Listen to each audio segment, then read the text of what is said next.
Assalamualaikum warahmatullahi wabarakatuh.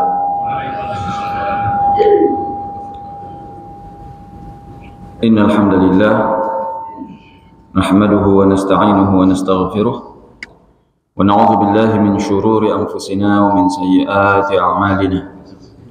Man yahdihillahu fala mudilla lahu wa man yudlilhu fala hadiya lahu. Ashhadu an la ilaha illallah wahdahu la syarika lah wa ashhadu anna Muhammadan abduhu wa rasuluh sallallahu alaihi wa ala alihi wa ashabihi wa man sara ala nahjihi wa qatafa atharahu ila yaumiddin, amma ba'd. Fa inna asdaqal hadithi kitabullah wa khairal hadi hadi Muhammadin sallallahu alaihi wasallam wa syarrul umuri muhdatsatuha fa inna kulla muhdatsatin bid'ah wa kulla bid'atin dhalalah wa kulla dhalalatin finnar. Ma'asyiral muslimin wal muslimat, jamaah Masjid Dakwah yang semoga senantiasa dirahmati dan diberkahi oleh Allah Subhanahu wa taala. Alhamdulillah, Allah Subhanahu wa taala masih memudahkan kita untuk melangkah ke salah satu rumah Allah Subhanahu wa taala ini dalam rangka melaksanakan kewajiban kita salat subuh berjamaah. Mudah-mudahan dengan kita melaksanakan salat subuh berjamaah ini pertanda kita selamat dari sifat kemunafikan. Karena tentunya salat yang paling berat dirasakan oleh orang-orang munafik adalah salat subuh secara berjamaah tentunya. Seperti yang disampaikan oleh Nabi SAW, salat subuh dan salat isya adalah salat yang paling berat yang dirasakan oleh orang-orang munafik. Maka walikannya, orang yang ringan untuk melaksanakan salat subuh dan salat isya berjamaah, maka ini mudah-mudahan pertanda dia bukanlah orang munafik. Dia selamat dari sifat kemunafikan. Dan juga salawat dan salam kita sampaikan kepada Rasulullah sallallahu alaihi wasallam. Tentunya kita berharap kita bisa berkumpul bersama beliau di padang mahsyar dan juga bertetangga bersama beliau di surga yang tertinggi, surga Firdaus. Ma'asyiral muslimin wal muslimat, rahimakumullah jami'an. Pada pertemuan kali ini insyaallah kita akan membahas satu hadis yang diriwayatkan oleh Imam Hakim dan selainnya, bahwasanya Ibnu Abbas mengatakan Nabi sallallahu alaihi wasallam bersabda, "Igtanim khamsan qabla khamsin." Pergunakanlah yang 5 sebelum datang yang 5. Syababaka qabla haramik wa sihhataka qabla saqamik wa ghinaka qabla faqrik wa faraghaka qabla syughlik wa hayataka qabla mautik. Yakni masa mudamu sebelum datang masa tuamu, sehatmu sebelum datang sakitmu,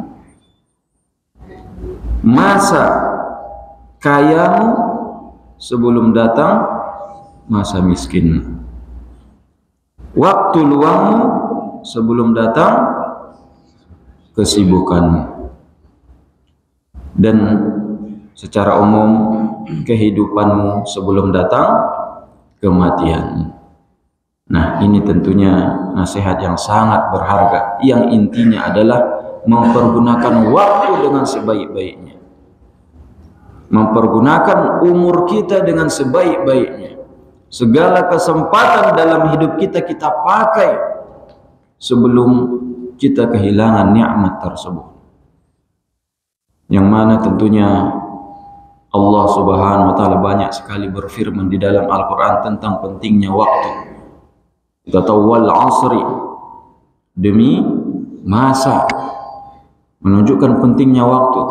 Bahkan Allah Subhanahu wa taala menyebutkan secara rinci wadduha, demi waktu duha, wal laili idza yaghsha, demi waktu malam, wan nahari idza tajalla, demi waktu siang, wal fajr, demi waktu subuh.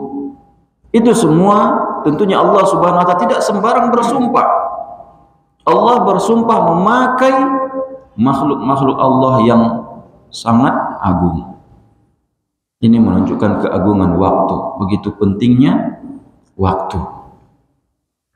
Yang mana Al-Hasan Al-Basri mengatakan setiap hari itu yaqulu bilisanil hal, berkata, yakni seolah-olah mengatakan, ya bani Adam, ana amalukal jadid wa yawmukal jadid, igtanimha walan a'uda ila yaumil qiyamati abada. Aku ini adalah lembaran barumu, aku ini adalah hari yang baru, pergunakanlah dengan sebaik-baiknya karena aku tidak akan kembali sampai hari kiamat.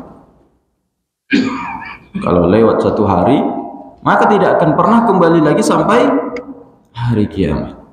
Apa yang kita lakukan hari ini, maka tidak mungkin bisa kita ulangi lagi hari berikutnya. Hari berikutnya ya hari berikutnya, hari kemarin ya hari kemarin. Maka tentunya begitu penting untuk mengingat agar kita senantiasa mempergunakan waktu kita dengan sebaik-baiknya. Nabi SAW mengatakan kepada Ibnu Umar, sahabat Nabi Abdullah bin Umar bin Khattab, anaknya Umar bin Khattab, ya Ibnu Umar, kun fid dunya ka'annaka gharibun aw 'abiri sabil. Wahai Ibnu Umar, jadilah engkau di dunia ini seperti orang asing atau yang sedang dalam perjalanan. Orang asing ini yang sedang singgah di satu tempat. Kalau kita singgah di satu tempat yang kita bakal meninggalkannya tidak lama, apakah kita berpikir, saya harus bangun aset di sini, saya harus mencari pekerjaan di sini, saya harus mencari relasi di sini? Padahal dia sebentar lagi akan meninggalkan tempat itu. Maka itulah pesan Nabi SAW kepada Ibnu Umar, sampai akhirnya beliau sering menasihati para tabi'in mengatakan, idza amsayta fala tantadhirus sabah wa idza asbahta fala tantaziril masa wa khudh li sihhatika min maradik wa hayatika qabla mautik. Maka beliau pun berpesan, ketika kamu masuk di sore hari, jangan tunggu pagi hari. Ketika kamu masuk di pagi hari, jangan tunggu sore hari. Pergunakanlah waktumu, pergunakanlah kesehatanmu sebelum datang sakitmu dan kehidupanmu sebelum engkau mati. Itu hadis riwayat Imam Bukhari. Nah, di sini tentunya kita akan coba membahas satu persatu 5 perkara yang disebutkan oleh Nabi Shallallahu Alaihi Wasallam ini, yang mana beliau memfokuskan pertama kali syababaka qabla haramik, pergunakanlah masa mudamu sebelum datang masa tuamu. Syabab, masa muda. Jadi masa muda yang dipahami oleh orang Arab, khususnya di zaman Nabi Shallallahu Alaihi Wasallam, itu sebelum orang memasuki usia tua.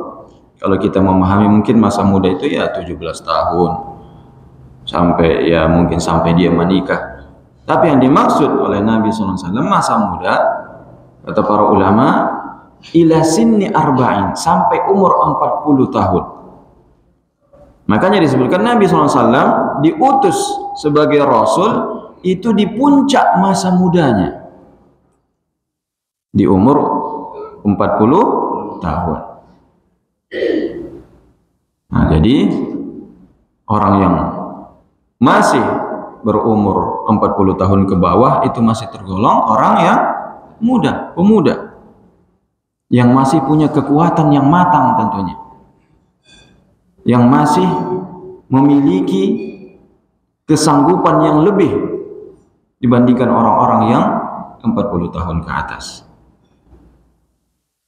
Maka kata Nabi SAW, masa muda ini secara khusus mendapat perhatian dari beliau. Pergunakan masa itu sebelum datang masa tua. Nah, di sini coba kita perhatikan berapa banyak orang yang mempergunakan waktu mudanya ini untuk sholat subuh berjamaah. Atau pemuda semua ini, merasa muda semua ini, insya Allah ya. Insya Allah. Anak muda semua ini. Nah, jadi ini pesan Nabi SAW. Dan juga di hadis yang lain, beliau mengatakan secara khusus, masa muda ini akan diminta pertanggungjawabannya di hadapan Allah Subhanahu wa taala. Yani la tazulu qadama 'abdin hatta yus'ala an arba'. Ada hadis yang mengatakan tidak akan la tazulu qadama, tidak akan bergeser kaki seorang hamba dari hadapan Allah Subhanahu wa taala sampai ia ditanya 4 perkara. Apa itu? Pertama, an umrihi fima afna, tentang umurnya dia pergunakan untuk apa. Wa an syababihi fima abla, dan tentang masa mudanya dia pakai untuk apa. Sudah ditanya umur secara umum, ditanya lagi masa muda. Ketika kamu muda, ketika kamu kuat, ketika kamu sanggup, kamu pakai untuk apa? Apakah untuk semata-mata mencari kesenangan, semata-mata menurutkan keinginan hawa nafsu, semata-mata mencari duniawi? Maka tentunya itu semua akan ditanya oleh Allah Subhanahu wa taala. Lah Ustaz, kalau sudah lewat ini bagaimana ini solusinya?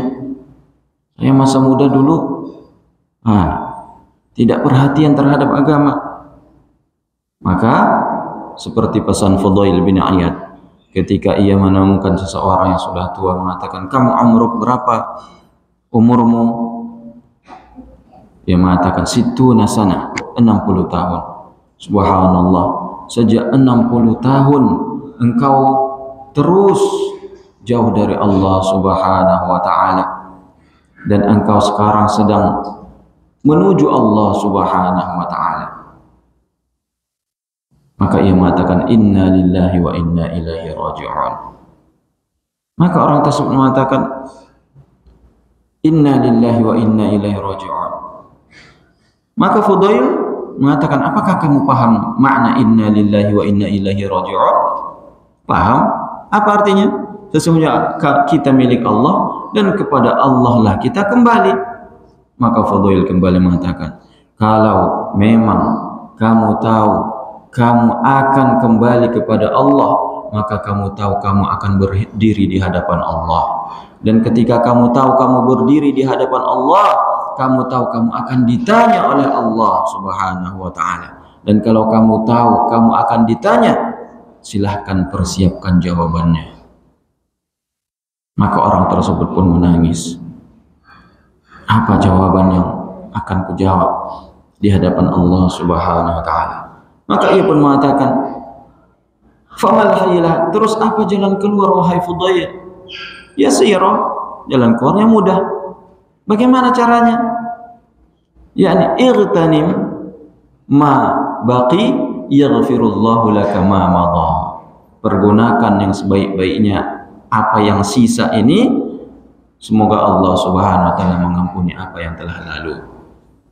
Karena tentunya al-amalu bil khawatim. Amal kita dilihat bagaimana yang terakhir, bagaimana hidup kita yang terakhir. Maka tentunya kita ingin memfokuskan agar mempergunakan masa muda, tapi jamaahnya udah lewat masanya kayaknya ini. Tapi alhamdulillah masih ada sebagian,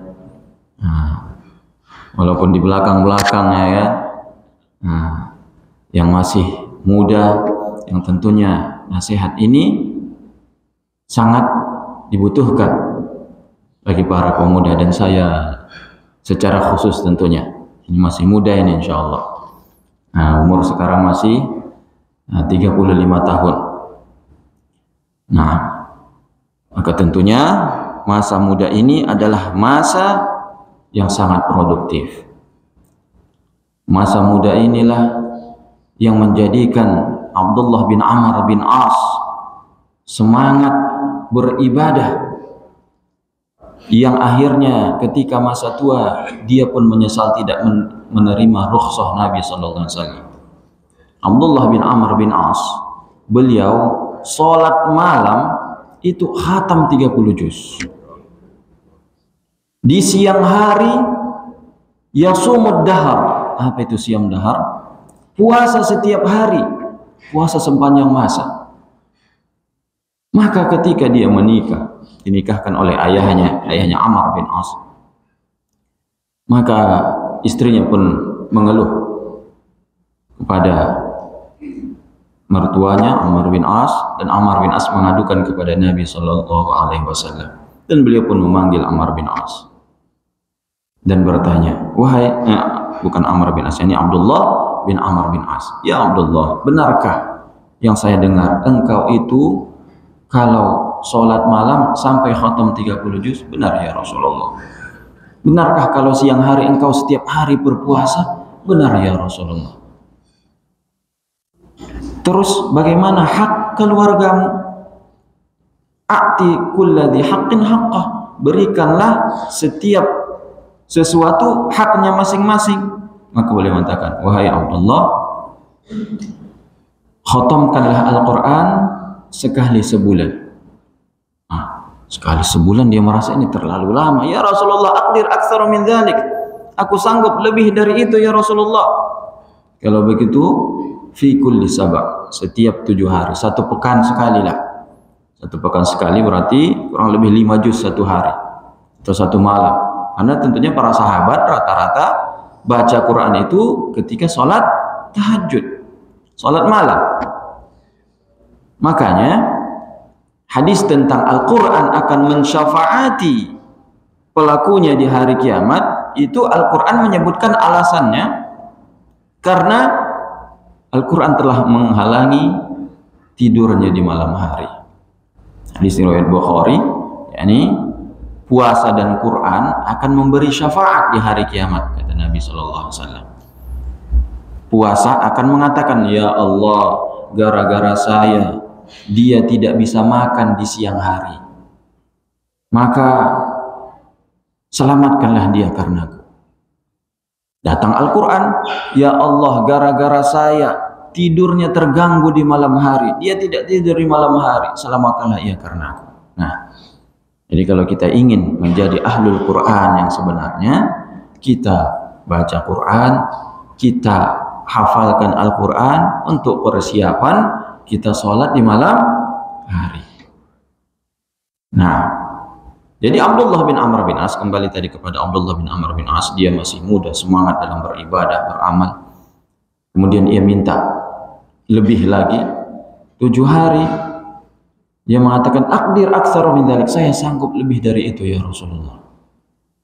Kalau begitu, iqra fi kulli thalath, khatamkan Al-Quran di setiap 3 hari.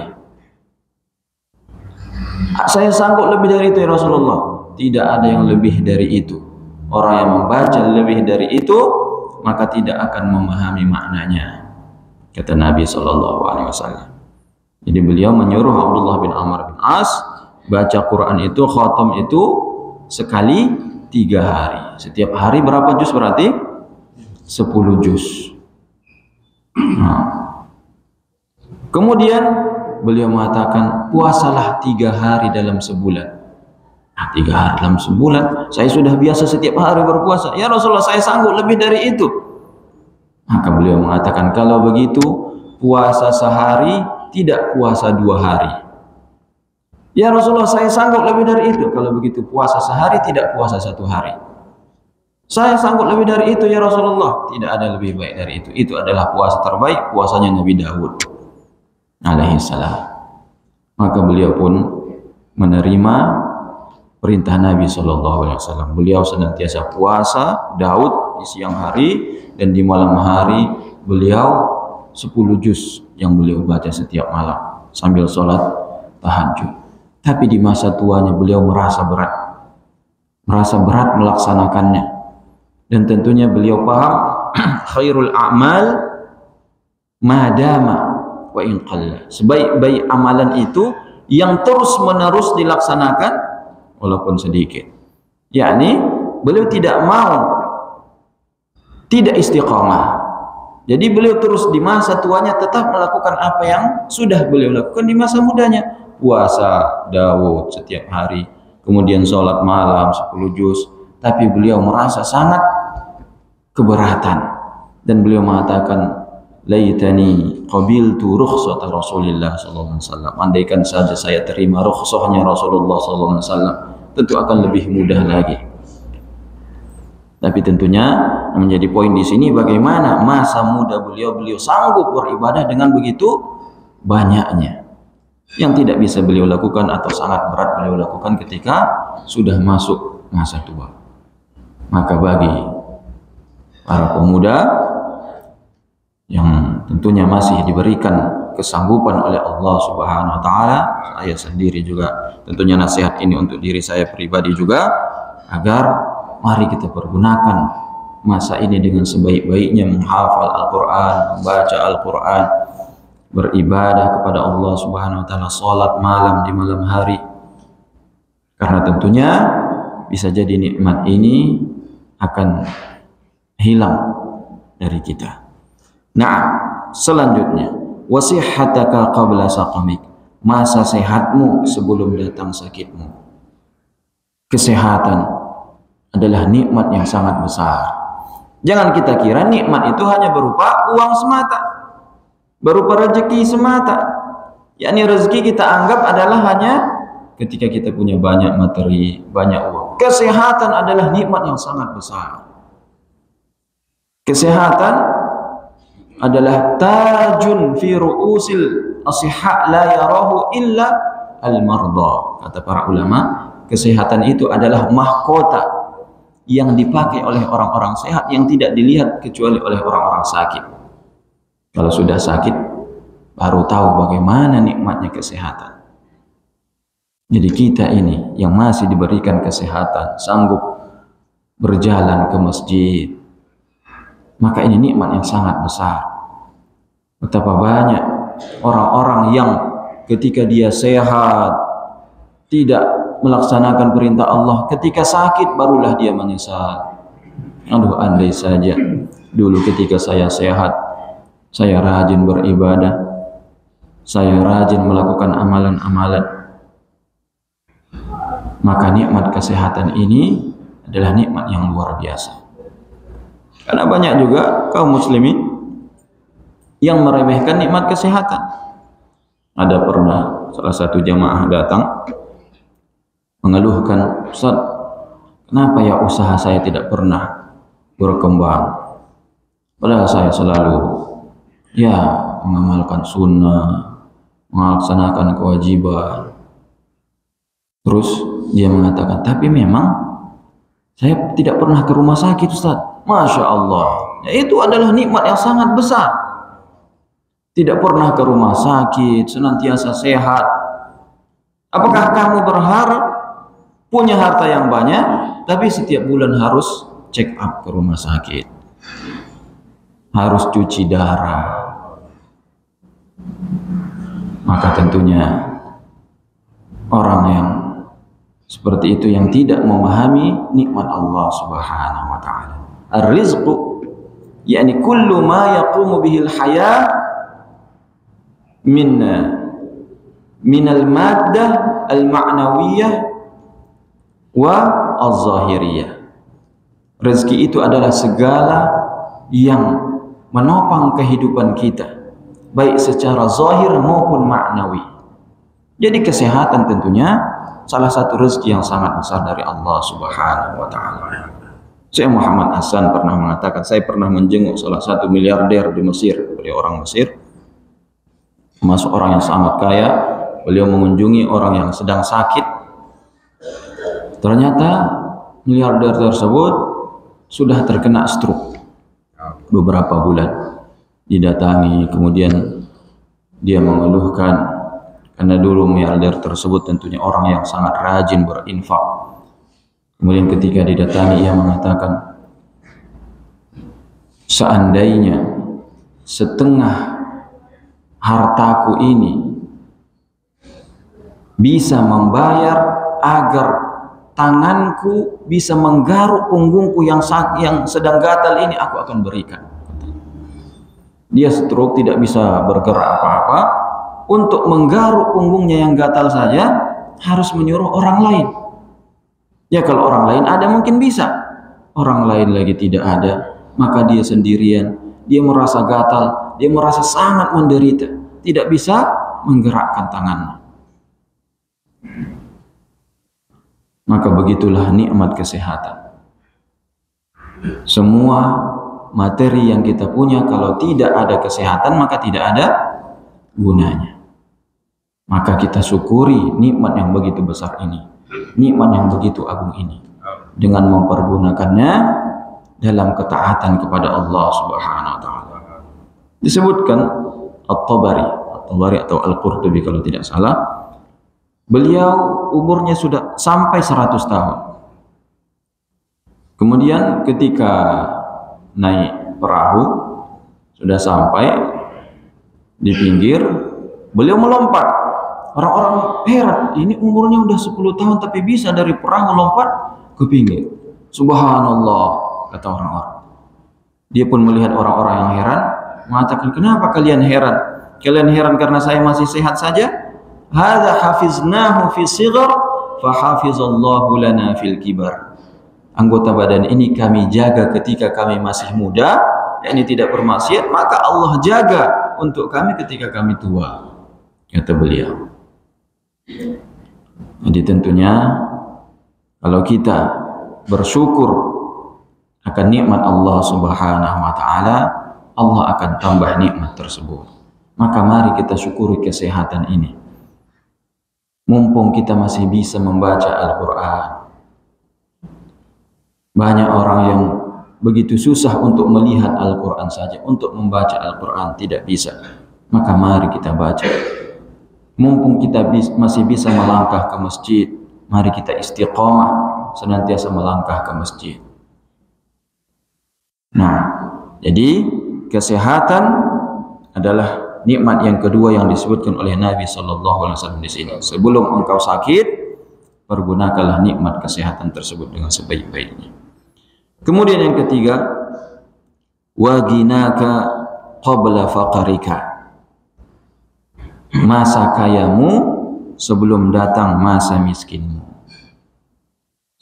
yakni mumpung kita masih diberikan Allah harta, Allah berikan kelebihan rezeki, pergunakan dengan sebaik-baiknya sebelum datang masa miskin, atau justru Allah Subhanahu wa taala mencabut nyawa kita secara tiba-tiba.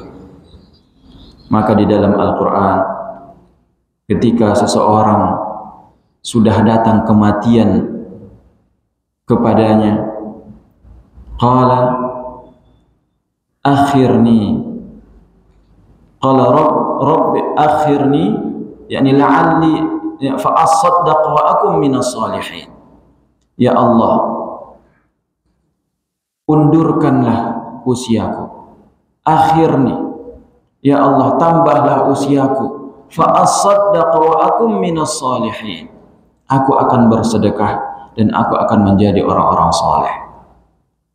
Itu yang dikatakan manusia, kata Allah Subhanahu wa taala. Yang diinginkan seseorang yang telah didatangi kematian adalah diberikan sedikit usia lagi agar bisa bersedekah, menginfakkan hartanya. Barulah ia sadar semua harta yang ia miliki selama ini tidak berguna. Semua harta yang ia miliki selama ini sia-sia, tidak bisa membantunya di hadapan Allah Subhanahu wa taala. Ada kisah yang sempat viral, seorang milioner dari Australia yang bernama Ali Banat. Pernah dengar? Ali Banat namanya. Sampai sekarang masih banyak kalau dilihat di YouTube kisahnya. Dia meninggal kalau tidak salah 2017. Yani dia masih muda. Dia masih muda, punya harta yang begitu banyak, mobil-mobil mewah, koleksiannya. Kemudian tiba-tiba dia divonis terkena kanker. Dan disebutkan usianya hanya tinggal kurang lebih 6 bulan lagi. Barulah saat itu ia melihat semua yang ia miliki tidak ada gunanya. Barulah ia sadar semuanya tidak berguna sama sekali. Mobil-mobil yang mewah itu sudah sama dengan mobil yang murah. Yakni naik mobil mungkin Kijang tahun 70-an yang sudah sama saja rasanya dengan mobil Mercedes keluaran terbaru. Maka ia pun akhirnya sadar dan ia bersyukur dan ia sujud kepada Allah Subhanahu wa taala dan mengatakan, alhamdulillah Allah masih memberikan waktu untukku, tidak langsung dicabut nyawaku. Maka ia jual semua mobil-mobilnya. Ia pergi ke tempat negeri-negeri yang termiskin di negara Afrika. Ia bangun di sana sumur-sumur, sekolah-sekolah. Semua baju-bajunya yang begitu mewah, merek-merek terkenal yang jutaan rupiah harganya ia bagi-bagikan. Sampai akhirnya ia meninggal dunia. Dan ia tersenyum, bahagia, dan merasa, banyak videonya dia sempat menangis mengatakan, justru kanker ini adalah rezeki yang sangat besar dari Allah Subhanahu wa taala yang menyadarkanku untuk kembali kepada Allah Subhanahu wa taala yang sebelumnya lalai dari Allah Subhanahu wa taala. Maka begitulah, kalau seseorang sudah tahu umurnya tinggal sekian, sudah tidak ada gunanya lagi harta yang ia miliki. Maka kita tentunya tidak ada jaminan apakah Allah memberikan tanda-tanda kepada kita sebelum Allah mencabut nyawa kita. Maka mumpung kita masih punya harta, kita sedekahkan, kita infakkan. Karena itulah harta kita sebenarnya. Harta yang kita tinggalkan itu bukan harta kita lagi, itu harta ahli waris kita. Aisyah radhiyallahu taala anha, beliau pernah memasak satu kambing. Kemudian beliau pergi menyedekahkannya ke orang-orang sampai ketika sudah masuk ke rumah Nabi sallallahu alaihi wasallam, yakni pulang ke rumah, hanya sisa kakinya saja. Karena ia tahu Nabi sallallahu alaihi wasallam sangat menyukai kaki atau pahanya kambing. Maka Nabi sallallahu alaihi wasallam bertanya, "Wahai Aisyah, kemana semuanya daging kambingnya?" "Semuanya sudah habis ya Rasulullah, sisa kakinya saja." Maka beliau mengatakan, "Bukan begitu wahai Aisyah, semuanya masih ada, yang habis adalah kakinya." Artinya yang menjadi milik kita sebenarnya itulah yang kamu bagi-bagikan itu. Yang kakinya ini belum milik kita. Kata Rasulullah sallallahu alaihi wasallam. Maka harta kita sebenarnya adalah yang kita infakkan. Adapun yang kita pakai ya akan habis. Akan yakni hancur. Dan apa yang kita tinggalkan itu milik ahli waris kita. Iya, kalau mereka pergunakan untuk kebaikan, mudah-mudahan kita kecipratan pahalanya. Tapi kalau mereka pakai untuk keburukan, bisa jadi kita kecipratan dosanya. Makanya Umar bin Abdul Aziz Kalau tidak salah pernah kita ceritakan di sini kisahnya, Umar bin Abdul Aziz, beliau tidak meninggalkan harta untuk anak-anaknya, kecuali hanya sedikit sekali. Padahal beliau seorang khalifah, seorang raja, yang sebelum beliau semua para khalifah, para raja, semua itu hidup dalam kemewahan. Giliran Umar bin Abdul Aziz jadi khalifah malah semakin menderita. Itu yang disebutkan oleh istrinya Fatimah binti Abdul Malik. Istrinya adalah seorang putri khalifah Abdul Malik bin Marwan. Dan Umar bin Abdul Aziz sebelum jadi khalifah memang hidupnya mewah. Dia ini sepupu Abdul Malik dan menantu daripada Abdul Malik bin Marwan khalifah.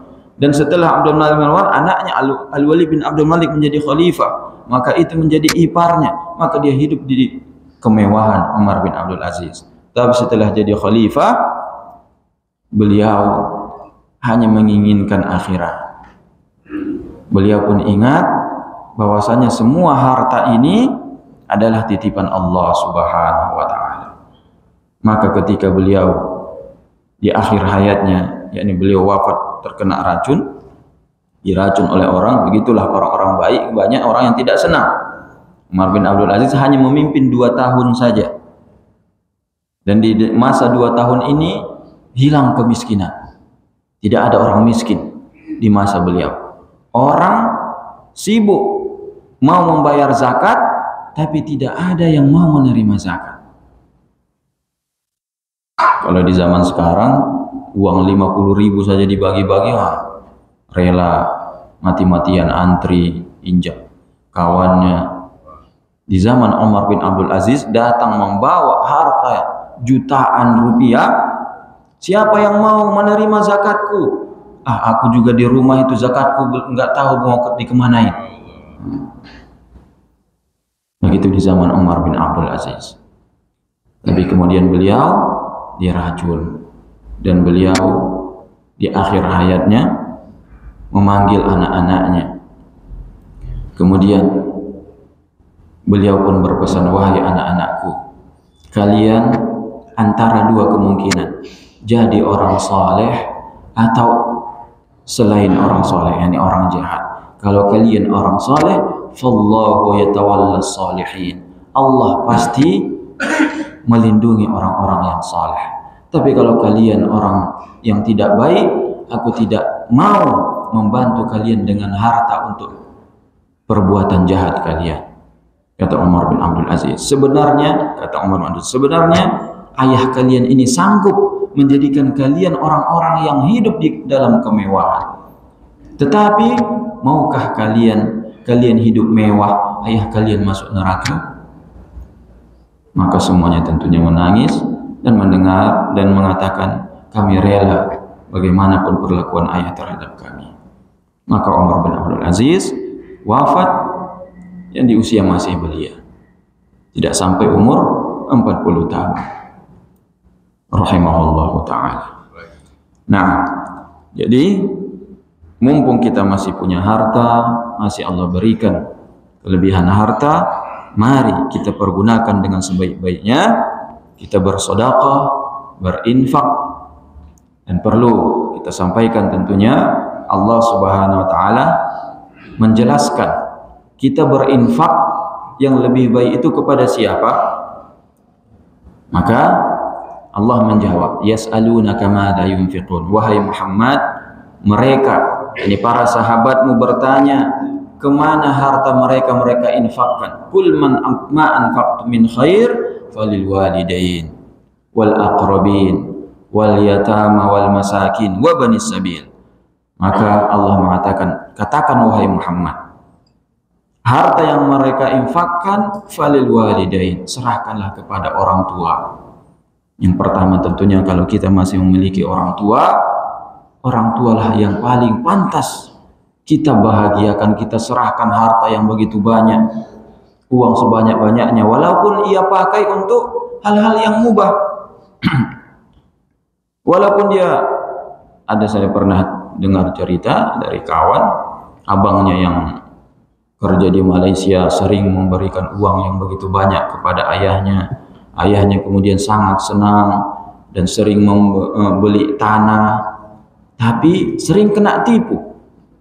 Beli tanah, rupanya tanah ini sengketa. Beli tanah sini rupanya sengketa. Akhirnya anak-anak yang lain mengatakan kepada abangnya, "Bang, nggak usahlah kasih uang lagi lah ke ayah. Nanti beli ini lagi, kena tipu lagi." Akhirnya tidak dikasih lagi. Akhirnya apa? Ayahnya pun stres jadinya. Ayahnya stres dan sakit. Kalau tidak salah terkena penyakit stroke jadinya gara-gara itu. Padahal tentunya walaupun ayahnya menghamburkan harta, yang penting ayahnya senang. Itu bukan perkara dosa kecuali ayahnya pakai untuk beli hal-hal yang haram, minum khamar dan sebagainya. Maka kita tidak berikan. Tapi kalau dia membeli perkara-perkara yang mubah, walaupun umpamanya kita anggap tidak terlalu perlu, sudah berikan. Banyak juga yang bertanya, ada juga yang bertanya, "Ustaz, masalahnya kalau saya beri ke ibu saya umpamanya uang, dia suka shopping." Nah, ya sudah, nggak masalah. Emang shopping itu berdosa? Tidak salah. Kalau memang senang, ya sudah, berikan apa yang ia inginkan. Maka yang pertama kali dianjurkan, kalau kita punya harta yang banyak, harus kita puaskan orang tua kita. Berikan segala yang mereka inginkan. Nah, kadang ada orang tidak mau memberikan ibunya HP yang bagus. Kenapa? Nanti paling juga jatuh pecah. HP yang biasa sajalah. Ya sudah, kalau pecah ganti lagi yang lebih baik lagi. Kalau masuk ke airnya sudah, ganti yang lebih baik lagi. Yang penting orang tua kita senang. Nah, kemudian falil walidain wal aqrabin, kerabat-kerabat. Nah, ini juga perlu kita ingatkan karena banyak sekali orang lupa hal ini. Ketika dikatakan berinfak, yang ia pikirkan harus berinfak ke masjid, harus berinfak ke pembangunan sekolah. Tentu ini suatu hal yang baik, bagus. Kemudian bersedekah kepada orang miskin, yang jadi pikirannya orang miskin itu yang mengemis di pinggir jalan. Maka kita katakan setelah orang tua, yang paling pantas kita santuni adalah kerabat-kerabat kita. Siapa kerabat kita yang terdekat? Saudara kandung kita, abang kita, adik kita, kakak kita. Mereka lah yang paling pantas kita bantu pertama kali setelah kedua orang tua. Kalau masih ada saudara kita yang kesusahan, bantu, berikan usaha, berikan modal. Gagal, kalau kita masih punya lagi, kita bantu, jangan kita menyerah. Karena ini adalah perintah Allah Subhanahu wa taala. Barulah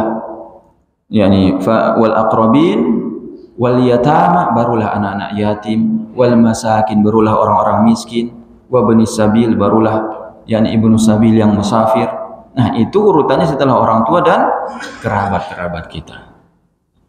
Nah, jadi mumpung Allah Subhanahu wa taala masih memberikan kekayaan kepada kita, kita sedekahkan, kita pergunakan dengan sebaik-baiknya harta tersebut sebelum harta tersebut hilang dari kita. Nah, kemudian yang keempat, wa faraghaka qabla syughulika. Waktu luangmu sebelum datang masa sibukmu. Waktu luang ini adalah waktu yang sangat berharga. Nabi SAW mengatakan, ni'matani maghbunun fihi ma katsirun minan nas. Ada dua nikmat yang orang banyak tertipu dengannya. As-sihhatu wal faragh, kesehatan dan waktu luang. Banyak orang mengatakan, oh enak sekali ya si fulan, dia hanya berdagang, dia bisa ikut pengajian, bisa senantiasa hadir sholat berjamaah. Saya yang sibuk seperti ini, kapanlah saya bisa hadir pengajian? Kapanlah saya bisa sholat berjamaah dengan rutin? Maka kita yang bisa melaksanakan sholat berjamaah dengan rutin, bisa menghadiri pengajian, ini nikmat yang sangat besar. Mari kita syukuri nikmat ini. Mumpung Allah Subhanahu wa taala tidak menyibukkan kita dengan hal-hal yang melalaikan kita dari akhirat. Waktu luang tentunya faragh, kalau kita teliti dari bahasa Arab, faragh artinya kekosongan. Faraghun, kekosongan. Makanya para ulama ketika membahas wa faraghaka qabla syughlik, yakni waktu luangmu, kekosonganmu sebelum datang waktu sibuk. Faraghun yang qasimu ila thalatha. Faragh itu, kekosongan itu ada 3. Faraghun aqli, wa faraghun qalbi, wa faraghun nafsi. Kekosongan itu ada 3, kekosongan akal, kekosongan hati, dan kekosongan jiwa. Maka faraghun aqli, yang akalnya kosong, adalah orang-orang yang tidak memikirkan hakikat kehidupan sebenarnya. Kita hidup untuk apa sebenarnya? Untuk apa kita hidup? Untuk apa Allah ciptakan kita di dunia ini? Jawabannya adalah untuk ibadah. Wa ma khalaqtul jinna wal insa illa liya'budun. Aku tidak menciptakan jin dan manusia kecuali untuk beribadah kepada Aku, kata Allah Subhanahu wa taala. Wa faraghun qalbi, ada juga kekosongan hati, yakni ini orang yang kosong dari agama. Kosong hatinya dari mengingat Allah Subhanahu wa taala. Wa faraghun nafsi, dan kosong jiwa. Maka kita isi waktu kosong kita, waktu luang kita untuk beribadah kepada Allah Subhanahu wa taala. Untuk memperbanyak bekal kita di hadapan Allah Subhanahu wa taala. Mengucapkan subhanallah, berzikir, beristighfar, bersolawat kepada Nabi. Maka subhanallah, jangan remehkan kalimat subhanallah. Ucapan alhamdulillah. Itu pernah diceritakan salah seorang, dia katanya mimpi berjumpa dengan anaknya yang sudah meninggal. Putrinya sudah meninggal. Ia tanya putrinya, bagaimana kamu dapati akhirat wahai putriku? Akhirat yakni sangat mengerikan.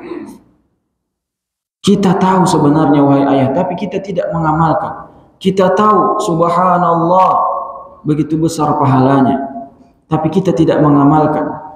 Kita tahu sujud di hadapan Allah Subhanahu wa taala meninggikan derajat, tapi kita tidak mengamalkannya. Wahai ayah, sungguh subhanallah sangat membantu di akhirat. Sujud kita di hadapan Allah sangat membantu di akhirat.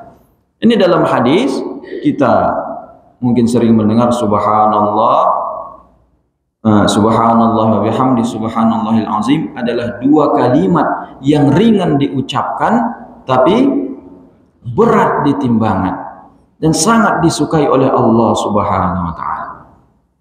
Bahkan di riwayat lain kalimat subhanallah saja, mungkin subhanallah wa bihamdi subhanallah terlalu panjang. Subhanallah tamla'ul mizan, kata Nabi SAW.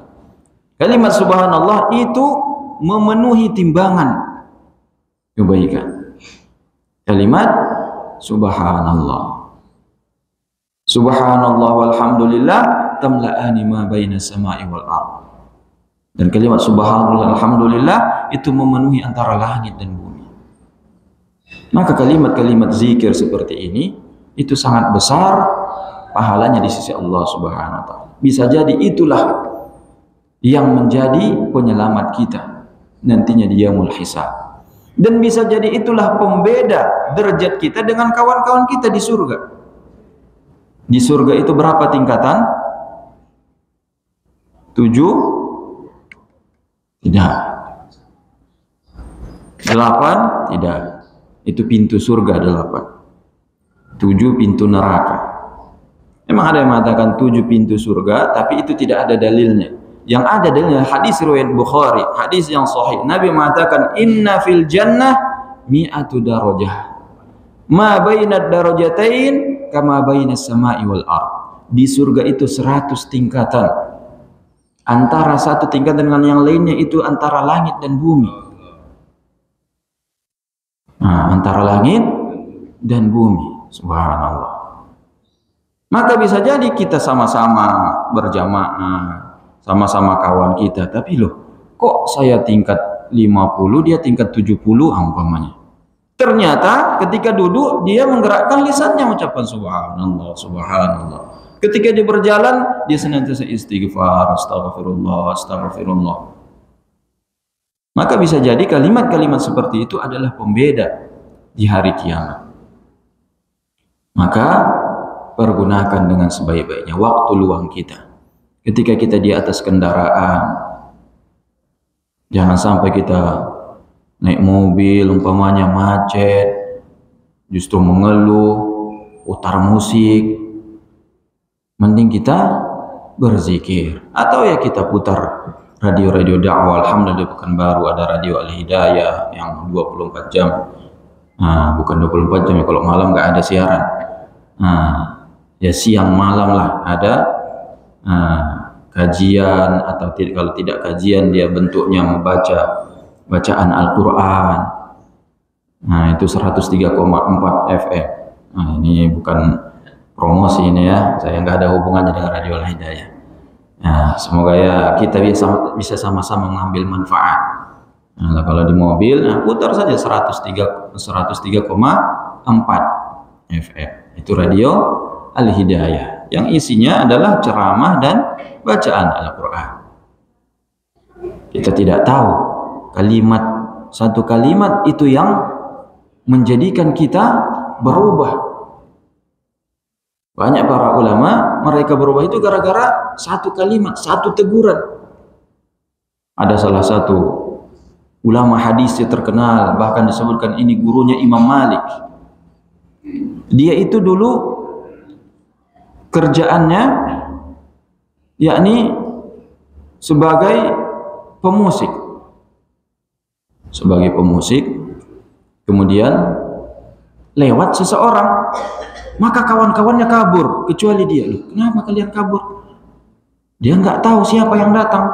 Ketika datang orang tersebut, kemudian ia ambil kerah baju orang tersebut karena mendengar dia menyanyi, mengatakan sungguh bagus suaramu, kalau seandainya kamu pakai untuk membaca Al-Quran, berzikir kepada Allah Subhanahu wa Ta'ala. Kemudian orang tersebut pergi. Setelah pergi, dia bertanya, siapa itu? Itu Abdullah bin Abbas. Kamu tidak kenal? Itu habrul ummah, anak paman Rasulullah SAW. Maka ia pun tersadar. Subhanallah. Dia pun datang dia kejar Ibnu Abbas. Wahai Ibnu Abbas, aku bertaubat. Aku tinggalkan semua itu. Ajari aku, wahai Ibnu Abbas. Maka ia mengatakan, ahlan ahlan bi man yuhibbuhullah. Selamat datang bagi orang yang dicintai oleh Allah. Karena Allah yuhibbut tawwabin, cinta kepada orang yang bertaubat. Ia belajar kepada Ibnu Abbas, menjadi ulama besar dan menjadi gurunya Imam Malik di Madinah. Maka itu hanya dari satu kalimat nasihat dari Ibnu Abbas. Andaikan saja suaramu ini kamu pakai untuk ibadah kepada Allah Subhanahu wa Ta'ala, maka kita pergunakan waktu kita dengan sebaik-baiknya. Baru kemudian yang terakhir, wa hayataka qabla mautika, dan hidupmu sebelum matimu. Ini tentunya secara umum kita diingatkan agar mempergunakan kehidupan kita, kehidupan yang begitu sebentar. Kita yang hidup di akhir zaman ini, kita hanya berumur 60 sampai 70, tidak lebih dari 100 tahun. Ini bisa jadi nikmat bagi orang yang beribadah dengan baik, dan ini jadi musibah bagi orang yang lalai. Karena rugi kalau orang yang tidak mempergunakan hidupnya dalam beribadah, ia taruhlah hidupnya penuh dengan limpahan harta selama 60 tahun. Kemudian masuk neraka, apa gunanya? Cuma 60 tahun kemudian neraka selama-lamanya. Maka kisah yang sering saya sampaikan dan itu sangat menggugah juga, yang disebutkan Al-Kisah salah seorang ulama di zaman Nabi Nuh alaihissalam melewati pekuburan. Kemudian ia melihat seorang ibu-ibu, emak-emak, nangis di samping kuburan. Nangis dengan begitu histeris. Ya datangi. Ibu, kuburan siapa yang engkau tangisi? Ini kuburan anakku, ia masih muda sudah meninggal dunia. Berapa umurnya wahai ibu? Umurnya masih 200 tahun dia sudah meninggal dunia. Karena umur orang zaman itu sampai 1000 tahun. Nabi Nuh disebutkan dalam Al-Quran berdakwah saja 950 tahun. Itu disebut dalam Al-Quran. Alf illa khamsina ama. Selama 950 tahun beliau berdakwah, tidak ada yang beriman kecuali sedikit. Maka yakni belum terhitung sebelum beliau diangkat sebagai rasul dan setelah kaumnya musnah, tentu umurnya lebih dari 1000 tahun. Maka orang soleh tersebut mengatakan, wahai ibu, sabarlah, anakmu itu sudah berumur panjang, 200 tahun sudah lama. Nanti di akhir zaman umur orang hanya 60 sampai 70 tahun. Si ibu terdiam dari tangisnya, mengatakan, umur orang 60 tahun saja. Kalau saya hidup di zaman itu, saya akan pakai semua umurku untuk sujud kepada Allah Subhanahu wa Ta'ala. Ya kalau mereka sampai 1000 tahun, ya 60 tahun ibaratnya tidak sampai 1/10 dari usia mereka. Ya kalau kita mungkin 60 tahun umur kebiasaan meninggal, mungkin 6 tahun. Umur kucing itu ya 6 tahun, berapa? Ya kalau ada orang mengatakan nanti kalau ada orang 100 tahun kemudian itu umurnya cuma 6 tahun. 6 tahun, kalau saya umur 6 tahun saya rela beribadah mulai lahir sampai mati. Pasti kita berpikir seperti itu. Nah, begitulah yang dipikirkan oleh orang-orang sebelum kita. Nah, kitalah sekarang yang berada di akhir zaman, yang umur kita hanya sebentar dan tidak terasa, hari-hari berlalu. Maka umur yang singkat ini yang menentukan berapa, yakni bagaimana nasib kita di akhirat. Apakah surga selama-lamanya atau justru masuk neraka? Na'udzubillahi min dzalik. Walaupun tentunya insya Allah selama kita masih muslim, kita dijamin masuk surga. Tapi tidak ada jaminan selamat dari neraka. Ya, ini yang menjadi perjuangan kita, agar jangan sampai kita singgah dulu di neraka baru masuk surga. Kita tidak akan tahan. Inna jasadakum 'alan nari la taqwa, kata Nabi SAW.